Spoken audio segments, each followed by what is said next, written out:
Hey, check it out. We here for it, huh? It's a little darker than what it need to be, but we still gonna carry on, though, as we should. Before we get into that talk, because we gonna talk about it, Miss Ma'am, I'm gonna have to hold your hand on this one, though, so don't take it harsh. Don't get outside yourself. You might just snatch your wig off, throw your phone, throw a few little profanities at me, but it's okay. I'm here. I'm here. You need that big brother. You need that uncle in your life. You need that older influence in your life to kind of teach you to breathe in. That's all you do when you hear something you don't like. Reflect and process. Damn, is he talking to me or is he talking to my trauma? Is he talking to me or is he talking to my past relationship? Is he talking to me or is he talking to my ego? Because a lot of the things we surround ourselves by are all self-inflicted. Our thinking, our reactions, how impulsive we are, our behavior. But before we get into all that, gratitude. Yeah, we here for the gratitude, huh? 5 things what you're thankful for.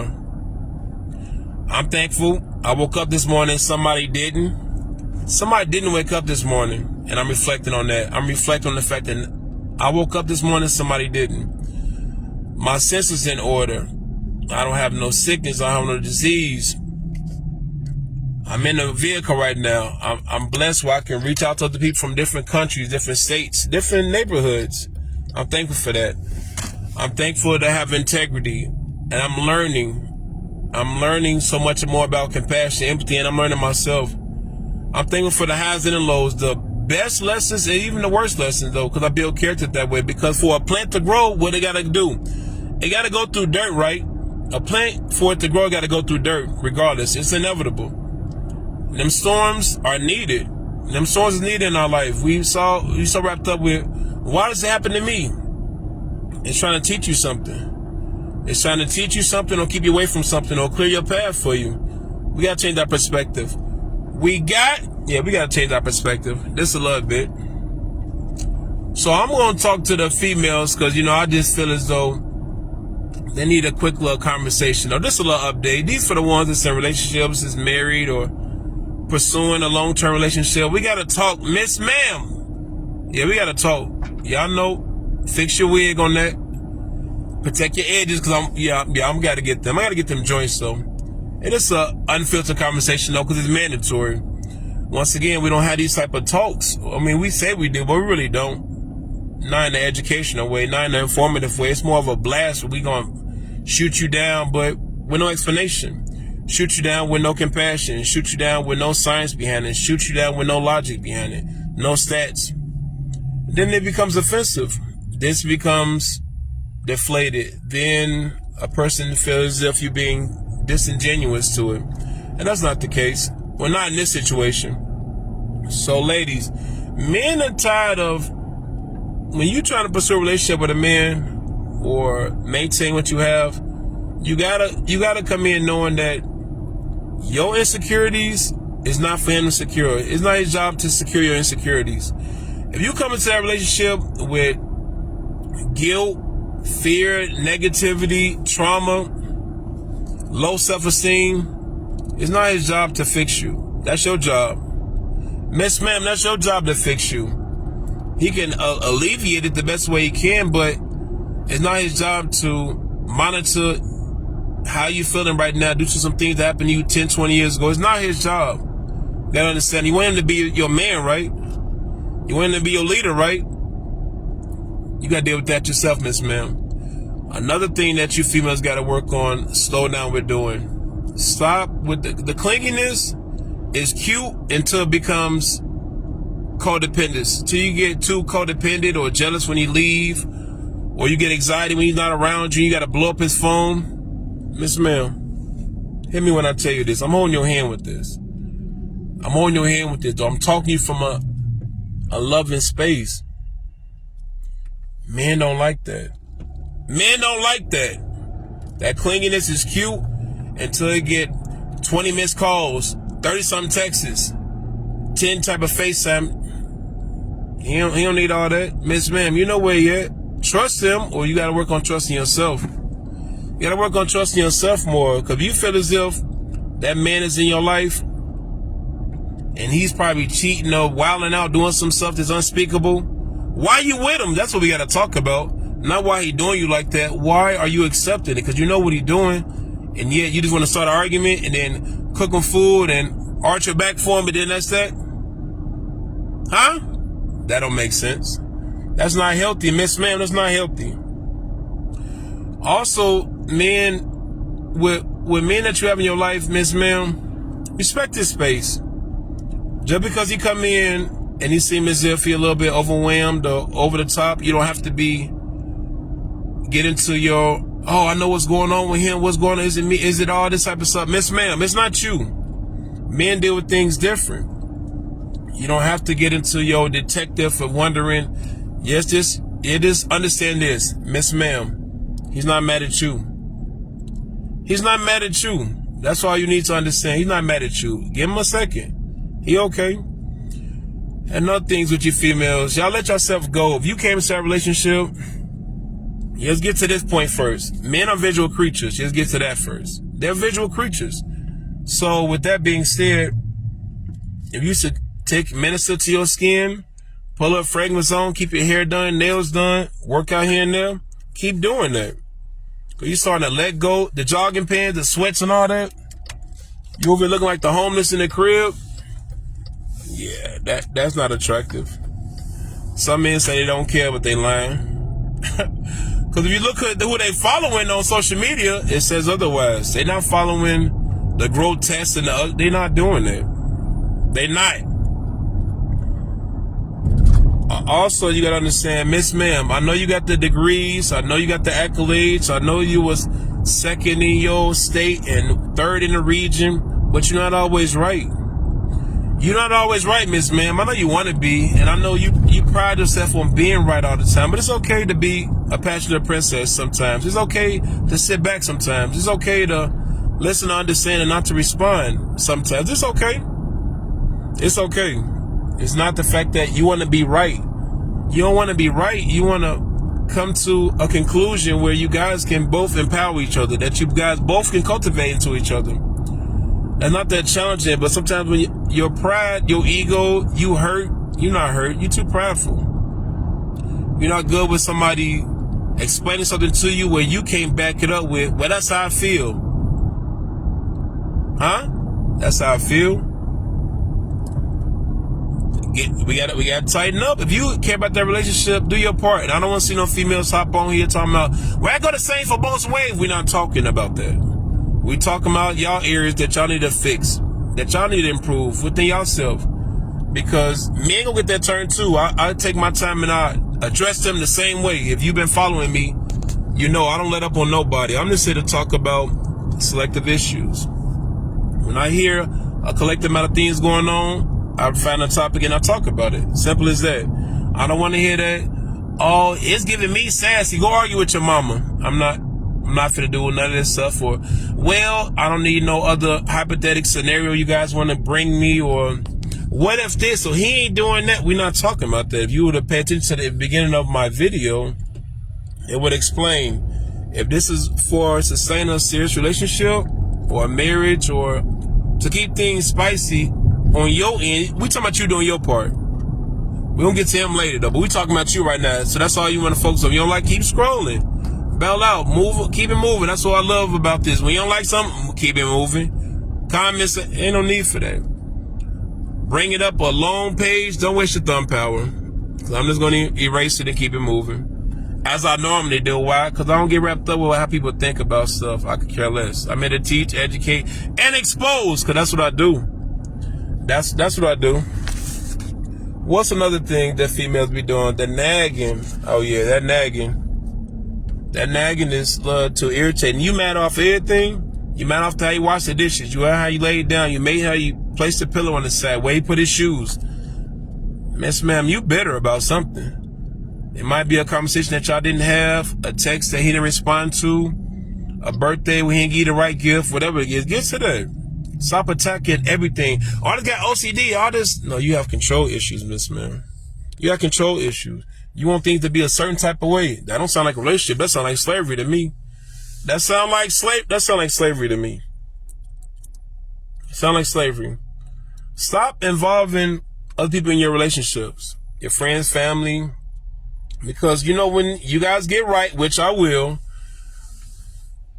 now they already got a label on it. They can put a jacket on that he can't fit, and they automatically look at him in his way, and they starting up gossip or confusion, or may try to ensue some violence on the man, all over something that you was inaccurate about, or always over something that you put a little bit more sauce into it. You put a little too much into it, and now you got everybody in your business. Too many shelves in the kitchen.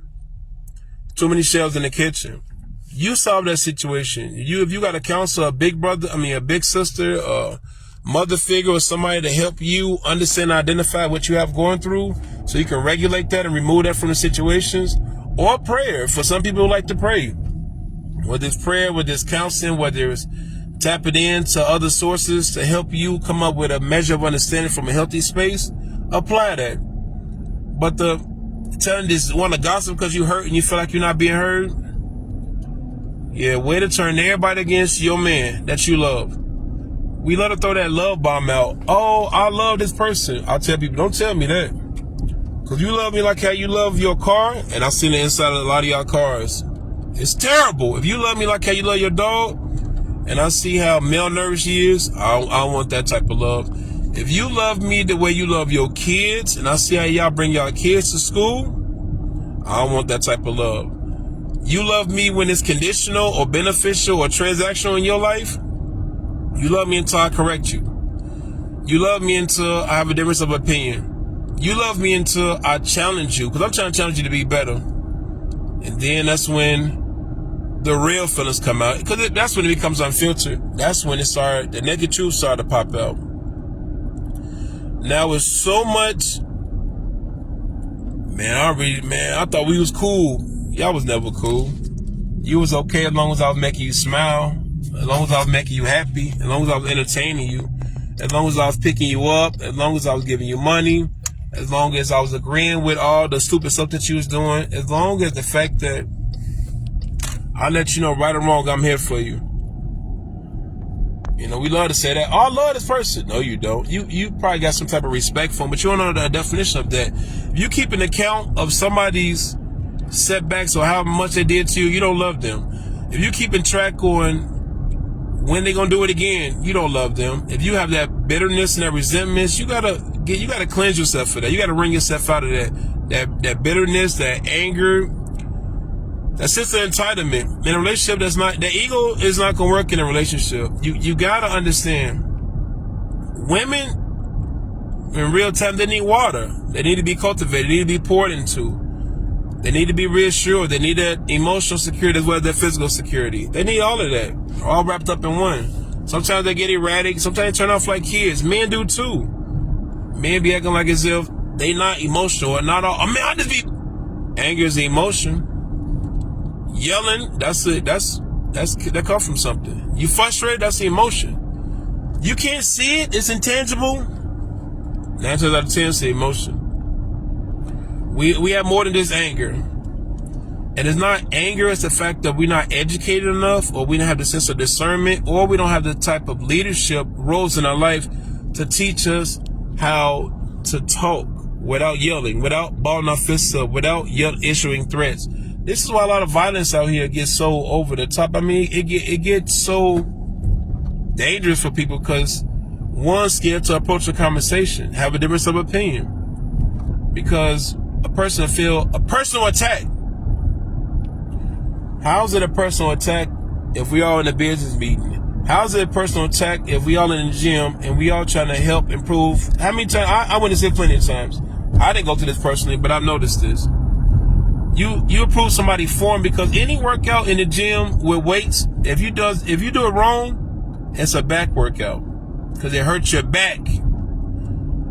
And I see a man approve somebody, he want to, man, I've been doing, okay, he just trying to help you, but you don't want nobody to tell you, because you've been watching who you've been watching on YouTube that got their body from somewhere else, or they probably was in shape and they're not teaching you stuff that they learn. But it seems appealing because they got a lot of subscribers or a lot of followers. And you run with it. And now this other guy that you don't respect, or you feel as though he not in your life, because your belief system is tied to how you feel. Remember, what you think is how you feel. How you feel becomes an emotion. That emotion becomes a frequency. And that frequency becomes a magnet, and that's what you attract yourself to. So when you notice I'm mad off something, it's a reflection of something within yourself. A crazy childhood, or a random relationship, something that haunted you in your life. Just like me, for example, because we're going to be transparent, as I normally do. When I noticed I had issues with somebody having a slick comment towards me, but it probably wasn't a slick comment to me. It was me overlooking the situation because I'm in a bad place. Poverty was whooping on me. Life seemed like it wasn't making sense to me. I had no sense of direction. So since I was in a bad place, misery loves company, I infected ones around me. So I have to think about reflecting about yourself. Same thing when I thought I had anger issues. It wasn't anger issues. It was the fact that I didn't feel protected. I didn't feel understood. So I feel as the more mad I was, but it was more hurt. But I turned them tears into anger, and then I learned how to fight. So I learned how to defend myself, but then I was defending everything. Instead of me defending what was right, I was defending my ego. I was defending my preference. I was defending my point of view. So that way I'm trying to bully. So in real time, in essence, I became the stuff that traumatized me. So when we started to reflect on who we are or what we stand for, look up your character, your integrity that you say you have, your morals. Look around you.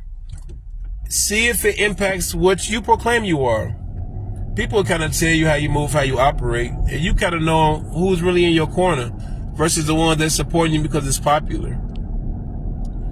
But I just want to hop on this, want people to understand it's okay for the brotherhood. We gonna need that. Check in with each other. We need that. Having them conversations, we need those moments. We need those moments where we can just talk unfiltered and let stuff out, because you have no idea. Your testimony as in what you're going through, what you went through, what you surpassed could be somebody's survival guide. And we need that. Instead of us following all these celebrities on what they got going on, it don't take too much for us to understand we need help. We need support. We need counseling. We need big brothers. We need mentors. We need people giving each other the unfiltered truth. Stop with how to make some money. Teach me how to have integrity, how to have compassion, help me to have wisdom. Because people who are celebrities, when they get money, they panic because their self-esteem is low. They panic because they're not in a safe place. They panic because they don't know how to deal with all the peer pressure, the drugs, the women, the luxury, the ego, and it shatters them. It shatters their whole point of view. How many interviews we watch from celebrities that explain the other side of being a millionaire, being popular, being in the public eye? It's cute until you try to spend time with your kids and cameras all in your face. It's all cute until you have one misunderstanding, one argument with somebody, and they twist it all up and make you look like the bad guy. It's okay until you got over 1,000 some comments of them attacking you, who you are as a man, as a woman, as a father, as a husband, as a wife, as a woman, and now it's irritating. Now you don't have no privacy. You want a voice? You got it. You want attention? You got it. But you got to have a way to sustain and balance that stuff. Life is not all social media. It's who you are behind the scenes. It's who you are in the dark. It's who you are when nobody's looking.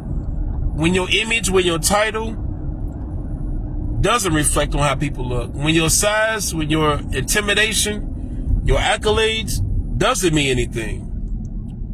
Those them situations that matter. I don't care about how many people you beat up or how many people you shot. I care about who you helped, who you impact, who you inspired, who did you help stay out of jail, who did you help get into college, who did you give a compliment to, who did you tell them keep going, what type of support you gave those individuals, what elderly you helped. That's what I care about. Character, that's what character really is. Your integrity, your compassion, who you apologize to, that's what I care about. I could care less about how big your crib is. I don't care about that stuff. I want to know how you treated that waiter. I want you to know how you treated that waitress, how you treated that janitor. That's what I want to know. I want to know how did you reflect on your personality, on your issues, what traumas you overcame, what drug addiction you surpassed. You don't have to tell me your struggles, but how can you, once you make it out, whatever your situation is, no matter how detrimental, how ugly it is, go help somebody. We so selfish and I need all the money in the world. I want to be popular. I want to be this. And then you get it. And now you don't want it. Just like how we do with jobs. I want this position. Now you see the responsibility and the sacrifice You don't want to give that up no more. Now you don't want that. And now you don't want that. I want all the friends in the world. I want all these popular friends till you see that they got you in prison. They had you to take the case and they kept it moving. You wanted this popular, sexy girl in your life, big brother, and you got her. And now you're on child support. And now she's dogging you out. And now you can't see your kid. You wanted that man. You got that man. And now you're in a domestic dispute. And now you're depressed. And now you're losing weight the bad way. Now you're overstressed. Now you're losing your edges. We all want things that sound good and appealing until we see the other half of it.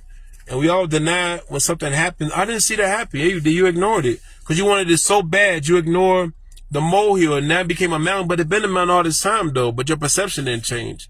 Your point of view didn't change.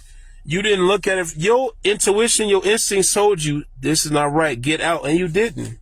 So then when it goes bad, it's just like the car speeding. The door is open.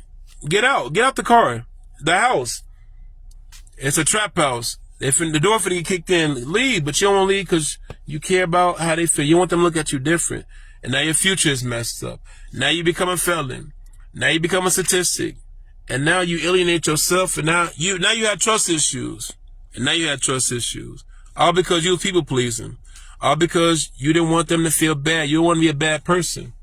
So you being good to everybody else but not yourself? Oh, okay. Big business.